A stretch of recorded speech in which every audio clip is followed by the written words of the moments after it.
Caro aluno, você é convidado a partir desse momento a participar de uma excelente discussão em torno deste momento em que estamos vivendo, com a presença de renomados professores. Temos aqui a professora Edilene, Irislene, Maurício, Hélio e Décio, com os componentes curriculares História, Física, Matemática, Educação Física e Filosofia. Então, aprecie sem moderação. Ao final desta apresentação, há uma atividade a se realizar. Olá, sou Edilene Teixeira, professora de História, e hoje eu vou apresentar para vocês uma proposta de trabalho integrado com os demais componentes curriculares, e nós vamos trabalhar o tema Cuidados com a Saúde na Pandemia. E História vai estar se preocupando em apresentar um cenário dessas pandemias na história. Vamos partir da seguinte pergunta: quais os cuidados recomendados e ou utilizados para o controle das pandemias? E aí percebendo cada contexto histórico. É importante que façamos uma viagem na história, iniciando pela antiguidade, né, quando a sociedade já estava constituída mais complexa, percebendo que muitas endemias acabaram assolando, né, acometendo as populações, tanto do Oriente quanto do Ocidente. Também vamos priorizar, estar trabalhando o contexto da Idade Média, quando pestes, né, acabaram também atingindo grande parte da Europa, também no Oriente, né? Então, nós vamos ver vários contextos com diferentes medidas de prevenção, a lepra também sendo outra doença de grande destaque. Aí vamos ver, inclusive, que isolamento social, notificação compulsória, quarentena, tem origem, né, nesse período. E vamos demorar um pouco mais analisando a pandemia de gripe espanhola, por ser, assim, da história mais recente, e pela sua significância em termos de ter atingido a humanidade, porque cerca de 50 milhões de pessoas ou mais, né? Porque imagina a época, o controle desses números, né? A subnotificação com certeza esteve presente. E pelo cenário aí vocês já veem que foi um período muito difícil, né? E pela Primeira Guerra Mundial ela se espalhou por vários países. Também vamos ver como isso aconteceu no Brasil, tá? E as medidas que foram tomadas, ainda a indicação de medicação, o uso de remédios caseiros, as medidas, né, de controle, como o uso de máscaras, o isolamento social, a higienização de mãos, e ver um diferencial, porque nesse caso da gripe espanhola, a imunidade, após contaminar, né, a maior parte da população, os que ficaram vivos desenvolveram imunidade e foi o controle da doença a partir daí, diferente do que nós estamos enfrentando hoje em dia com o coronavírus, que não produz essa imunidade permanente, né? Uma imunidade muito provisória. Para complementar os estudos, eu trouxe aqui um vídeo onde vocês vão poder aprender sobre a pandemia do cólera, né? Que também foi outra grande dificuldade enfrentada pela humanidade. E, por final, um desafio. Eu vou pedir que vocês aprofundem os conhecimentos, né, por fontes que eu vou recomendar, além das que aqui já estão, e estabeleçam um paralelo entre as circunstâncias históricas das pandemias e as medidas tomadas, como as políticas de contenção e tratamento das doenças. Aqui vocês vão apresentar esse trabalho em forma de vídeo e eu vou orientar a seguir, tá? Muito obrigada e vamos continuando. Bom, pessoal, sou o professor Décio, né, ministrando a disciplina de Física na Mediação Tecnológica do Ensino Médio, né. O tema, nós estamos falando sobre a pandemia e a contribuição da física, né. Então, o tema abordado será o uso da tecnologia no entendimento e combate ao coronavírus, certo? Diferente do que muitos possam pensar, os físicos, os químicos, os biólogos, eles têm um papel importante aí para entender como é o funcionamento aí do vírus, né? E de como ele dissemina, a dinâmica de disseminação desse vírus, certo? A caracterização do vírus, como ele é de fato e tudo, acontece através da difração de raio-x, não dessas máquinas simples de raio-x, né? São em aceleradores de partículas, onde é observado os cristais, né? No caso de proteínas, né? De uma proteína de coronavírus, do qual essa proteína é muito importante para a sobrevivência, para o ciclo de vida desse vírus, certo? No Brasil, nós temos aceleradores de partículas em muitas universidades. Vou citar aqui o CIRIUS, né, que na verdade é do Centro Nacional de Partículas, né, de Pesquisa em Energia e Materiais, certo? E é um excelente acelerador de partícula brasileiro, ok? Então, investigando aí nesses aceleradores o mecanismo molecular relacionado à atividade dessa proteína e buscando aí inibidores, por exemplo, de suas atividades, e com esse conhecimento podem ser desenvolvidos, por exemplo, ajudar no desenvolvimento de medicamentos para combater a atuação, na verdade, do vírus, né? A atuação do vírus, correto?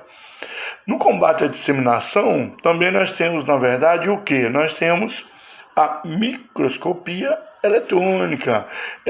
Como é que funciona isso? É para poder detectar, na verdade, qual a distância, por exemplo, que a partícula, né, vai ser lançada, chega até onde as gotículas de saliva, quando você fala, quando você espirra. Segundo estudos recentes, quando se espirra, pode chegar a 8 metros de distância a 320 km por hora a velocidade dessas partículas. Então, aí a grande importância do uso de máscara. Se você falou, pode chegar a 1 metro, mas com a máscara não sai da máscara, sua saliva.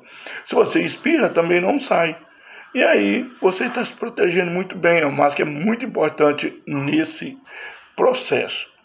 A microscopia eletrônica também ela ajuda a entender, né, e combater a infecção nas células humanas. No caso, tratar os que foram diagnosticados, acelerando assim o desenvolvimento de vacinas e medicamentos, certo? Então percebemos que a física tem um papel muito importante no combate à Covid-19, né, que vem através desse vírus, que é o SARS-CoV-2, né? Então nós percebemos que, nesse caso, a física tem um papel muito importante e ajuda muito. Todas as outras têm, mas a física também tem esse papel. Muito obrigado a todos, pessoal. Obrigado por estar assistindo, ok? Olá, querido estudante. Estamos aqui para compilar alguns vídeos, trazendo algumas informações importantes para vocês nesse período de pandemia. Eu sou o professor Maurício e ministro a matéria de matemática. E como que a matemática pode ajudá-lo nesse período de pandemia? Então, olha só, eu trouxe aqui para vocês um quadro que mostra o nosso índice de massa corporal. Esse índice é aquele que vai mostrar como que você está com relação à sua saúde, né? A saúde física é fundamental para que possamos estar no dia a dia, exercendo as nossas atividades físicas, realizando os nossos trabalhos com mais eficácia, tá certo? Então, olha só, é bem simples, é bem tranquilo. Para nós encontrarmos o nosso índice de massa corporal, nós precisamos somente de duas informações. Qual é a nossa massa e também a nossa altura. E isso é muito simples. Você que dispõe de uma balança, se não tem, você procura numa farmácia ou ali perto onde tem uma balança. Você vai medir a sua massa. Depois você vai fazer também a medida da sua altura.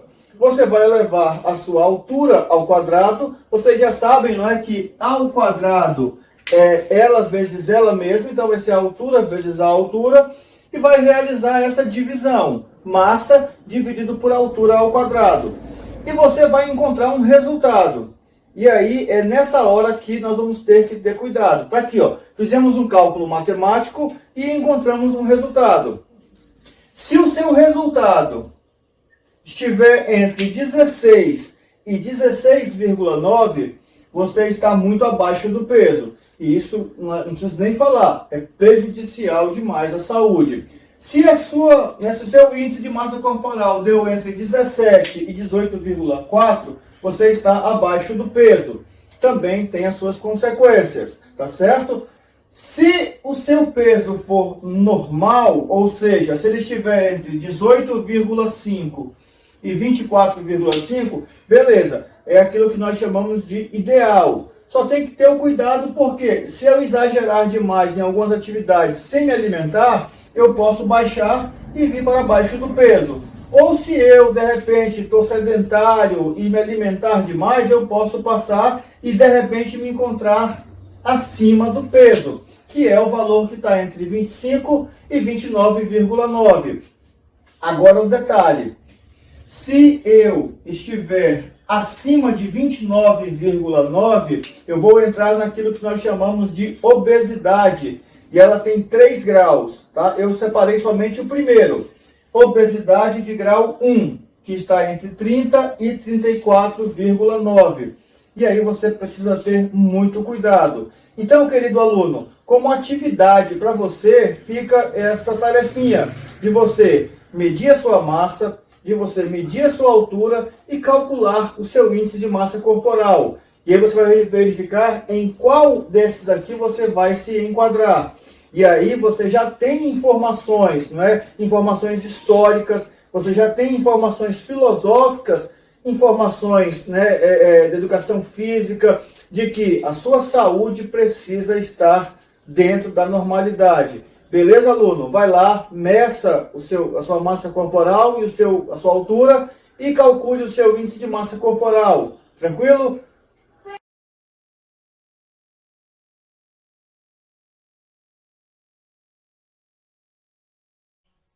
Olá, caríssimo aluno! Aqui quem vos fala é a Prof. Iris, prof. de Educação Física Escolar. Tudo certo com você? Bem, hoje abordaremos aqui algo muito interessante. E você deve estar se perguntando, e o que é, prof?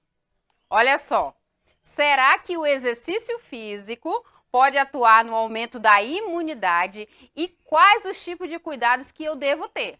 Então, vamos lá! Não há dúvidas de que os exercícios físicos têm relação aí direta com a imunidade. Porém, o que pouca gente sabe é que eles podem proteger ou nos levar, nos deixar ainda mais vulneráveis a certas enfermidades. Isso porque práticas exageradas podem interferir nas barreiras de proteção do organismo e provocar o efeito contrário. Mas como é isso, prof? Bem, com a avançada idade, a imunidade sofre um declínio de suas funções. Fica menos ativa para a defesa e mais ativa para o desenvolvimento de processos inflamatórios, que podem desencadear aí doenças como diabetes tipo 2, depressão e problemas cardiovasculares. Tudo acontece devido à presença de citocinas, que são substâncias que podem agir a favor de um mecanismo pró-inflamatório ou desencadear uma resposta anti-inflamatória. O exercício regular e sem excessos interfere nesse balanço, resultando em vantagens para o organismo. As práticas físicas não melhoram apenas a imunidade ao longo da vida, mas também fazem de forma pontual. Basta uma sessão de exercício para que ela fique mais aguçada em até aproximadamente 2 ou 3 horas após o término da atividade. Para ter uma ideia da relevância do tema, estudiosos já traçaram aí uma correlação entre os exercícios físicos e a proteção do novo coronavírus. Em um artigo que eles publicaram em uma revista, esses pesquisadores relatam, após analisar pacientes com Covid-19, que treinos aeróbicos contribuem para fortalecer a imunidade em geral e o sistema respiratório, podendo minimizar a morbidade e a mortalidade decorrente do vírus. Cabe destacar que práticas como correr, nadar e pedalar aumentam a imunidade especificamente no aparelho respiratório, o principal alvo do coronavírus, principalmente para os iniciantes. O ideal é caminhar ou correr sem ficar ofegante. Se achar que está difícil conversar enquanto faz o exercício, é porque já passou do limite. Por isso, cautela. Então, caríssimo aluno, não tente recuperar o tempo perdido de uma única vez. Evite treinos longos. Havendo desconforto, por exemplo, com a máscara, como tontura ou então aceleração da respiração, reduza a intensidade e aumente o tempo de intervalo dos exercícios. Já para quem treina e quer intensificar o ritmo, pode até aderir a um treino vigoroso, mas não todos os dias.